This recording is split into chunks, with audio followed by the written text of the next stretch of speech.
साथियों नमस्कार। आप सब देखना शुरू कर चुके हैं बीपी सिन्हा की चौपाल।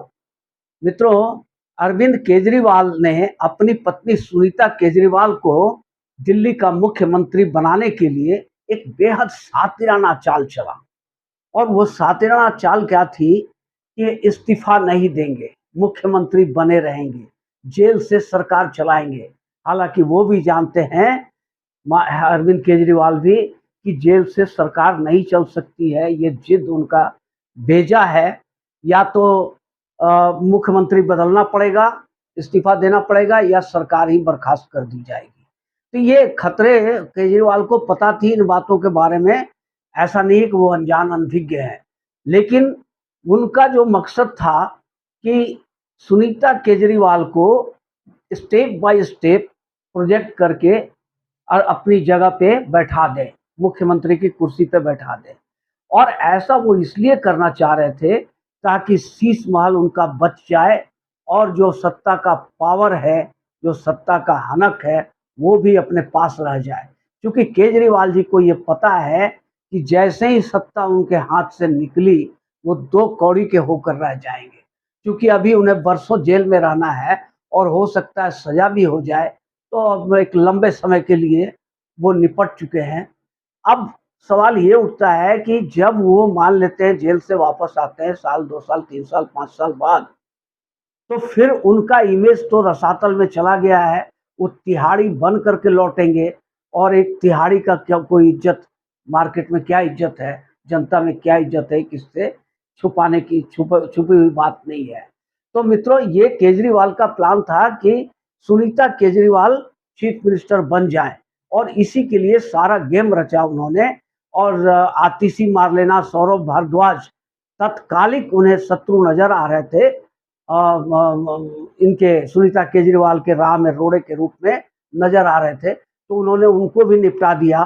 कोर्ट में कह दिया कि विजय नायर जो रिपोर्ट करता था वो मुझे नहीं बल्कि इसको सौरभ भारद्वाज को करता था और मारलेना को करता था, आतिशी मारलेना को करता था।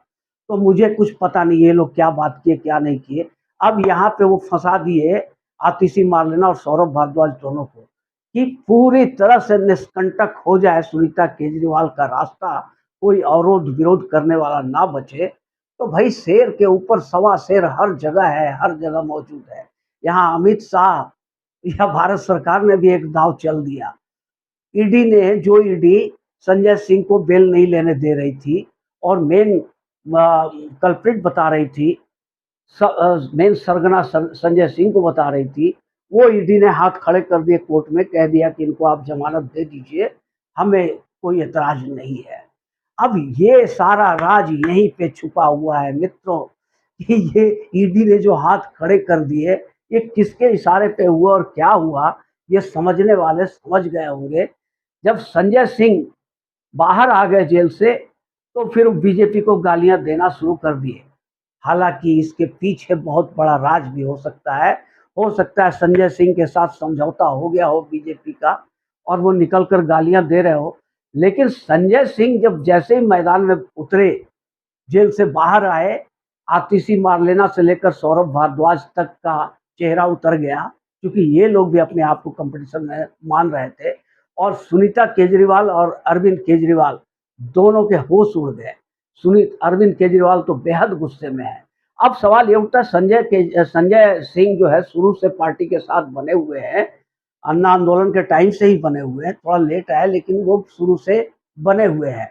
और विधायकों के ऊपर में उनकी पकड़ है, पार्टी के ऊपर उनकी पकड़ है, वो सीनियर मोस्ट लीडर है। इसलिए सारा माहौल जो है वो संजय सिंह की तरफ मुड़ता जा रहा है और अप्रत्यक्ष रूप से सरकार का भी हाथ संजय सिंह के साथ है।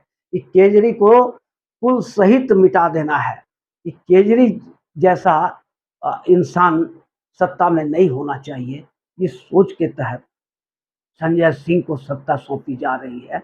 अब इसमें बहुत बड़े-बड़े खेल हो रहे हैं। राजनीति में तो कहता हूँ मित्रों, कि जो होता है वो दिखता नहीं है और जो दिखता है वो होता ही नहीं है शुरू से। तो दिल्ली का मुख्यमंत्री अब संजय सिंह बनेंगे और सुनीता केजरीवाल, अरविंद केजरीवाल का पत्ता हमेशा-हमेशा के लिए कट जाएगा, साफ हो जाएगा।